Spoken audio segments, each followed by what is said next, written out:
ಎಲ್ಲರಿಗೂ ನಮಸ್ಕಾರ. ವೃಕ್ಷ ಪರಿಚಯದ ಈ ಸಂಚಿಕೆಗೆ ತಮಗೆಲ್ಲರಿಗೂ ಆದರದ ಸ್ವಾಗತ.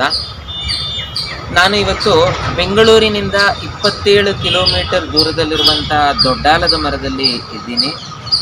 ಈ ಸ್ಥಳಕ್ಕೆ ಸುಮಾರು 400 ವರ್ಷಗಳ ಇತಿಹಾಸವಿದೆ. ತಾವೆಲ್ಲರೂ ನನ್ನ ಹಿಂದೆ ಗಮನಿಸ್ತಾ ಇರ್ಬೋದು, ಆಲದ ಮರದ ಬೇರುಗಳು ಯಾವ ರೀತಿ ಹರಡಿಕೊಂಡಿದೆ ಅಂತ. ಇದು ಸುಮಾರು 2.7 ಎಕರೆ ಜಾಗವನ್ನು ಹಬ್ಬಿಕೊಂಡಿದೆ. 400 ವರ್ಷಗಳ ಇತಿಹಾಸವಿರುವಂತಹ ಈ ಮರ. ಸಾಮಾನ್ಯವಾಗಿ ನಾವೆಲ್ಲ ಗ್ರಾಮೀಣ ಪ್ರದೇಶಗಳಲ್ಲಿ ಓಡಾಡುವಾಗ ಗಮನಿಸಿರ್ತೀವಿ, ರೈತರು ತಾವು ಬೆಳೆದಂತಹ ಧಾನ್ಯಗಳನ್ನೆಲ್ಲ ಕಟಾವು ಮಾಡಿ ರಸ್ತೆಯಲ್ಲಿ ಸುರಿದಿರ್ತಾರೆ.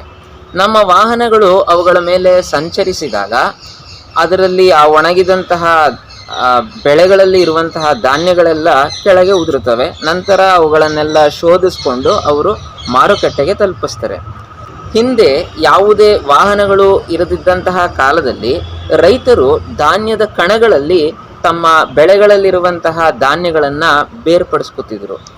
ಧಾನ್ಯದ ಕಣ ಅಂದರೆ ಒಂದು ವೃತ್ತಾಕಾರದಲ್ಲಿ ಅವರು ತಮ್ಮ ಬೆಳೆಗಳನ್ನೆಲ್ಲ ಹಾಕ್ತಿದ್ರು. ವೃತ್ತಾಕಾರದಲ್ಲಿ ಆ ಒಂದು ವೃತ್ತಾಕಾರದ ಮಧ್ಯದಲ್ಲಿ ಒಂದು ಕೋಲನ್ನು ನೆಟ್ಟು ಹಸುಗಳನ್ನು ಆ ಕೋಲಿಗೆ ಕಟ್ಟಿ ಸುತ್ತೋ ರೀತಿ ಮಾಡ್ತಿದ್ರು. ಹಸುಗಳು ಯಾವಾಗ ಒಂದು ಸರ್ಕಲ್ನ ಶೇಪ್ನಲ್ಲಿ ಧಾನ್ಯಗಳ ಮೇಲೆ ಓಡಾಡೋಕ್ಕೆ ಶುರು ಮಾಡ್ತಿದ್ವೋ ಆವಾಗ ಆ ಕಟಾವು ಮಾಡಿದಂತಹ ಬೆಳೆಗಳಲ್ಲಿ ಇದ್ದಂತಹ ಧಾನ್ಯಗಳೆಲ್ಲ ಕೆಳಗೆ ಉದುರುತ್ತಿದ್ವು. ಇದನ್ನು ಕಣಗಳು ಅಂತ ಕರಿತಿದ್ರು. ಈ ಪ್ರದೇಶವೂ ಕೂಡ ಹಿಂದೆ ಒಂದು ರಾಗಿ ಕಣ ಆಗಿತ್ತಂತೆ. ಈ ಸ್ಥಳದ ಮಾಲೀಕರು ಯಾವುದೋ ಒಂದು ಆಲದ ಮರದ ಕೊಂಬೆಯನ್ನು ಕತ್ತರಿಸ್ಕೊಂಡು ಬಂದು ಆ ರಾಗಿಯ ಕಣದ ಮಧ್ಯ ನೆಟ್ಟಿದ್ದರಂತೆ. ಸುಮಾರು ದಿನಗಳ ಬಳಿಕ ಆ ಕತ್ತರಿಸಿಕೊಂಡು ಬಂದಂತಹ ಕೊಂಬೆಯ ಮೇಲೆ, ಆ ಮೇಟಿಯ ಮೇಲೆ ಚಿಗುರೊಡೆಯೋದಕ್ಕೆ ಶುರುವಾಯ್ತಂತೆ. ಇದನ್ನು ಕಂಡಂತಹ ಆ ಮಾಲೀಕರಿಗೆ ಆಶ್ಚರ್ಯ ಆಯಿತು.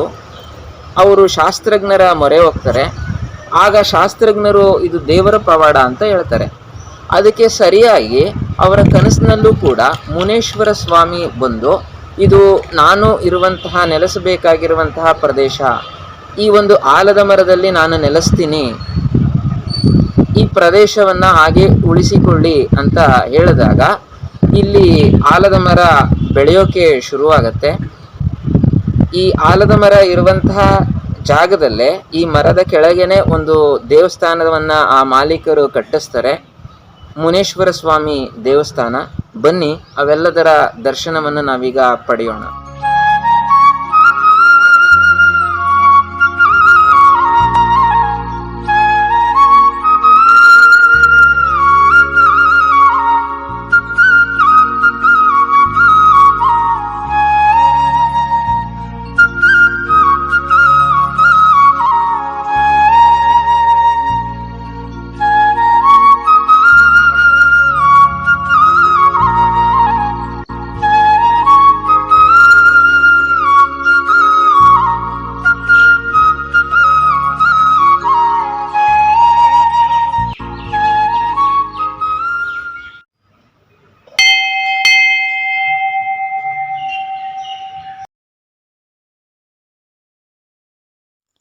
ಈ ಜಡೇಮುನೇಶ್ವರ ಸ್ವಾಮಿ ದೇವರಿಗೆ ಗುರುವಾರ ಹಾಗೂ ಭಾನುವಾರದಂದು ವಿಶೇಷ ಪೂಜಾ ಕೈಂಕರ್ಯಗಳು ನೆರವೇರುವುದಂತೆ. ಸರ್ಕಾರವು ಈ ಪಾರಂಪರಿಕ ಸ್ಥಳದ ರಕ್ಷಣೆಯ ಹೊಣೆಯನ್ನು ಹೊತ್ತಿದೆ. ಇಂತಹ ಅದ್ಭುತ ತಾಣಗಳಲ್ಲಿ ಸ್ವಚ್ಛತೆಯನ್ನು ಕಾಪಾಡುವುದು ನಮ್ಮ ಜವಾಬ್ದಾರಿಯೂ ಆಗಿದೆ. ನಮ್ಮ ಜನರು ಹಾಗೆ ಕಾಪಾಡಿಕೊಂಡು ಬಂದಿದ್ದಾರೆ. ಬಹಳ ಸ್ವಚ್ಛಂದವಾದ ಪರಿಸರ.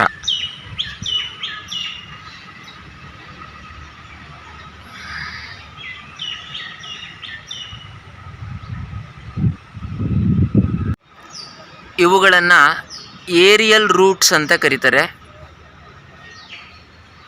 ಕನ್ನಡದಲ್ಲಿ ಇಳಿಬೇರುಗಳು ಅಥವಾ ಜಡೆ ಬೇರುಗಳು ಅಂತ ಕರೀತಾರೆ. ಇವುಗಳನ್ನು ಹಿಡ್ಕೊಂಡು ಉಯ್ಯಾಲೆ ಆಡೋದು ಅಂದರೆ ಚಿಕ್ಕ ಮಕ್ಕಳಿಗೆ ಭಾಳ ಇಷ್ಟ. ಬಿಳಲುಗಳು ಅಂತಲೂ ಕೂಡ ಕರೀತಾರೆ.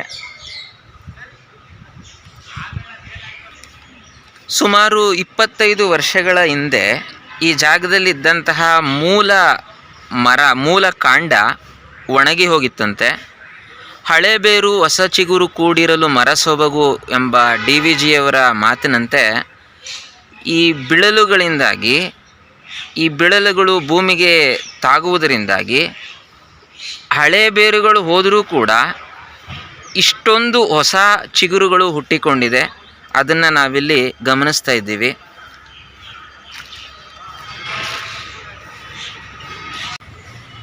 ನೋಡಿ, ಬೇರುಗಳು ರಂಬೆಯಿಂದ ಚಿಗುರೊಡೆದು ಭೂಮಿಗೆ ಯಾವ ಥರ ತಾಕಿದೆ ಅಂತ.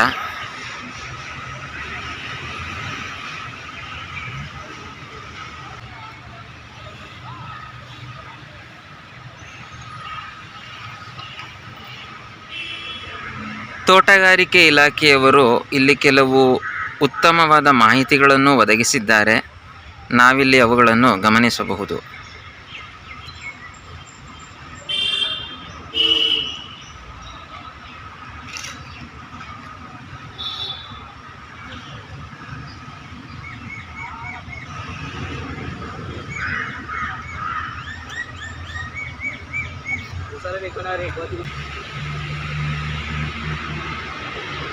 ಇದು ಈ ಸ್ಥಳದಲ್ಲಿರುವ ಬಿಳಲು ಬೇರುಗಳಿನ ಸಂಖ್ಯೆ.